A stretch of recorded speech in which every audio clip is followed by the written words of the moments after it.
يا أيها الذين آمنوا لا ترفعوا أصواتكم فوق صوت النبي ولا تجهروا له بالقول كجهر بعضكم لبعض أن تحبط أعمالكم وأنتم لا تشعرون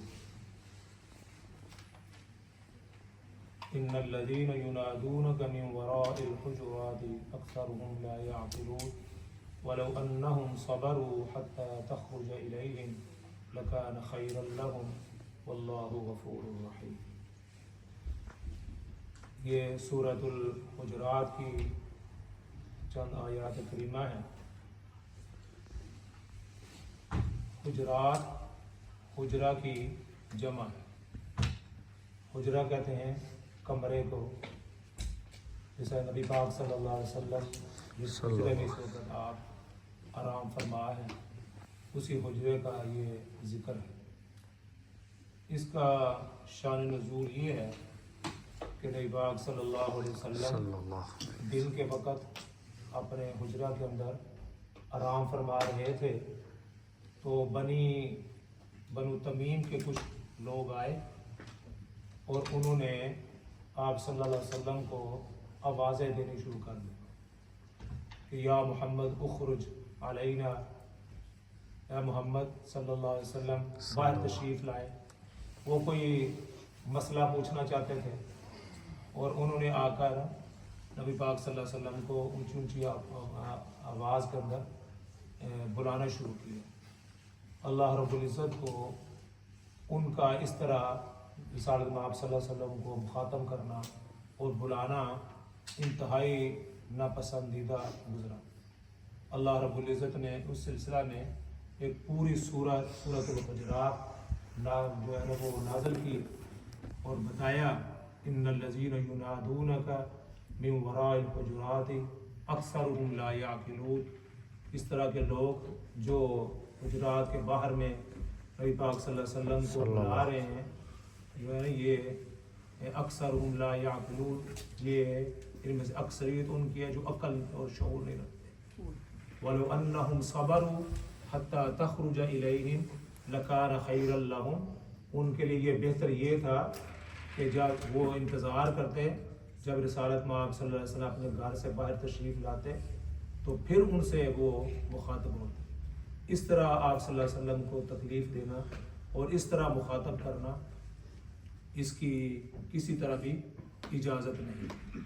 اور آگے یہ بھی فرمایا یا ایھا الذین آمنوا لا ترفعوا اصواتکم فوق صوت النبی. اے لوگو، رسالت میں آپ صلی اللہ علیہ وسلم کی آواز سے اپنی آواز کو اونچی نہ کرو. یعنی آپ صلی اللہ علیہ وسلم کی جو جتنی آواز ہے دوسرے بندے کی آواز آپ صلی اللہ علیہ وسلم کی آواز سے اونچی نہیں ہونی چاہیے. اور آپ صلی اللہ علیہ وسلم کا یہ طریقہ کار تھا کہ وہ ہمیشہ دھیمی آواز کے اندر بات نہیں کرتے. جب یہ آیتیں اتری تو صحابہ کرام رضوان اللہ اجمعین تو آپ کو پتہ ہے وہ تو ایک ایک بات پر عمل کرنے والے ہیں، تو پھر وہ سرگوشیوں میں بات کرنا شروع ہو گئے اور انہوں نے سمجھا کہ یہ ہماری آواز آپ صلی اللہ علیہ وسلم کی آواز سے کہیں اونچی نہ ہو. اور ساتھ یہ بھی فرمایا وَلَا تَجْهَرُوا لَهُ بِالْقَوْلِ كَجَهْرِ بَعْضِكُمْ. اور نہ ہی آپ صلی اللہ علیہ وسلم کو اس طرح مخاطب کریں جس طرح آپس کے اندر ایک دوسرے کو مخاطب کرتے ہیں، یعنی نام لے کر بلانا. اور مفسرین یہ بھی لکھا کہ یا محمد یا احمد کہنا. اس طرح ایک دوسرا آپ صلی اللہ علیہ وسلم کے جس طرح ہم ایک دوسرے کا نام لیتے ہیں کہ بھائی مشتاق صاحب، بھائی یہ فلاں، تو فرمایا کہ اس طرح کی آپس کے اندر تو آپ کہہ سکتے ہیں لیکن رسول اللہ صلی اللہ علیہ وسلم کو اس طرح مخاطب کرنے کی اجازت نہیں ہے. آپ صلی اللہ علیہ وسلم کے لیے کیا الفاظ استعمال کریں؟ یا رسول اللہ، یا یہ نبی، اے ہمارے نبی، لیکن آپ صلی اللہ علیہ وسلم کا نام لے کر آپ کو مخاطب نہ کریں. اور قرآن حکیم میں اللہ رب العزت نے جتنے بھی پہلے انبیاء گزرے ہیں نا ان کا نام لے کر ان کو مخاطب کیا. کیا کہا؟ یا موسیٰ، یا ابراہیم، یعقوب، یوسف، یونس، سب کا نام لے کر آپ صلی اللہ علیہ وسلم اللہ رب العزت نے ان کو مخاطب کیا ہے. لیکن پورے قرآن مجید کے اندر اللہ رب العزت نے آپ کا کہیں بھی نام لے کر آپ کو مخاطب نہیں کیا. کیا کہا؟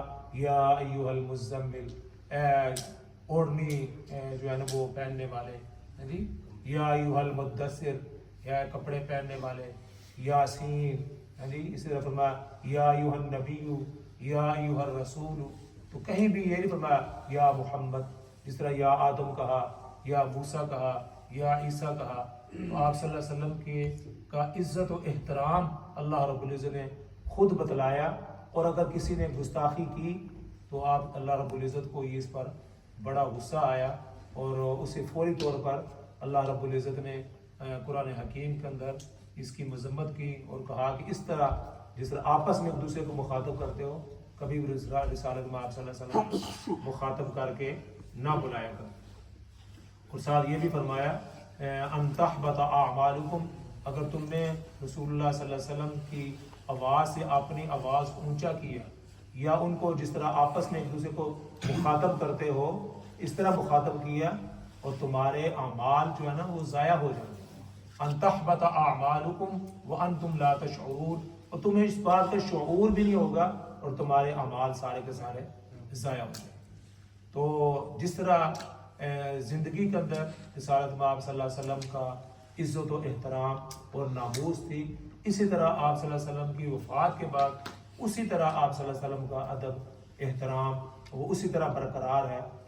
میں نے پچھلے گزشتہ کہا تھا کہ امام مسجد نبوی انہوں نے جب لوگوں نے اونچی آواز میں آمین کہی، حالانکہ آپ کو پتہ ہے کہ میں نے بھی ذکر کیا تھا کہ سعودیہ کے جو حضرات ہیں ان کا مسئلہ کیا کہ آواز میں جہرن آمین کہی جائے.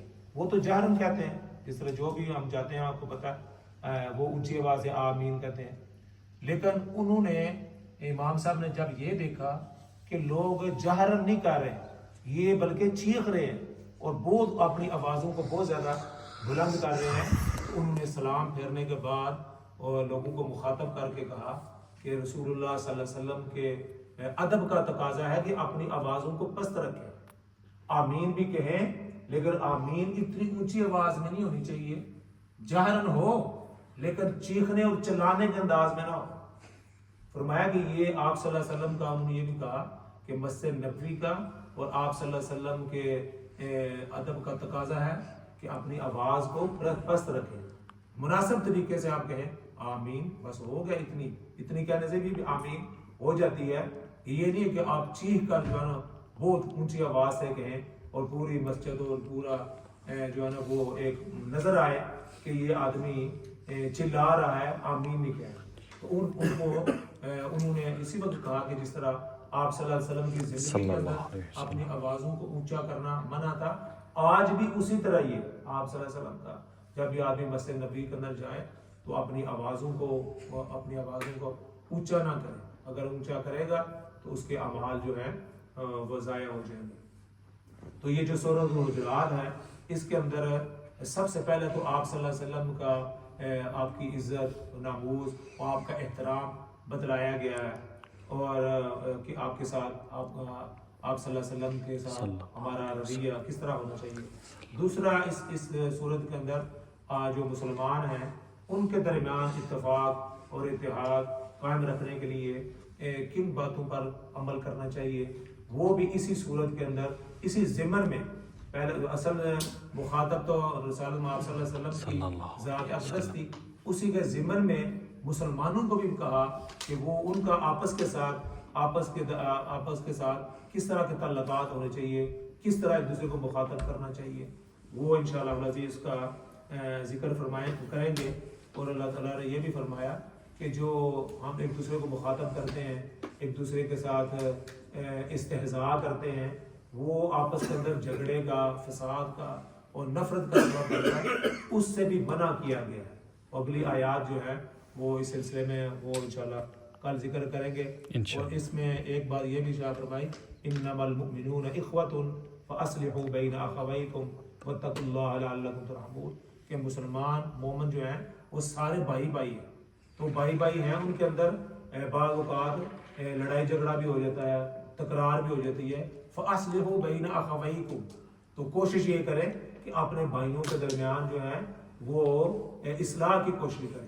فاصلحوا بین اخویکم، یہ نہیں کہ اس لڑائی کو اور اس بات کو جو ہے نا وہ اور تیلی لگائیں اور جو ہے نا اس کو وہ کہتے ہیں اس کے اندر تیل ڈالیں اور تاکہ یہ اور لڑے اور ان کے اندر جھگڑا ہو، بلکہ کوشش یہ کریں فاصلحوا بین اخویکم واتقوا اللہ، اور اللہ تعالیٰ سے ڈریں لعلکم ترحمون، تاکہ اللہ تعالیٰ تم پر رحم کرے۔ تو آج کا درس میں رسالت مآب صلی اللہ علیہ وسلم کے ساتھ ہمارا تعلق اور رویہ کس طرح ہونا چاہیے، اللہ رب العزت نے ان آیات کے اندر یہ ارشاد فرمایا۔ کل انشاءاللہ العزیز جو مسلمانوں کے آپس کے اندر تعلقات ہیں کس طرح ہونے چاہیے، کس طرح ایک دوسرے کو مخاطب کرنا چاہیے، وہ آیات انشاءاللہ العزیز کل وہ بیان کریں گے۔ اللہ تعالیٰ مجھے بھی اور آپ کو بھی اس کی توفیق عطا فرمائے۔ وآخر دعوانا ان الحمد للہ رب العالمین۔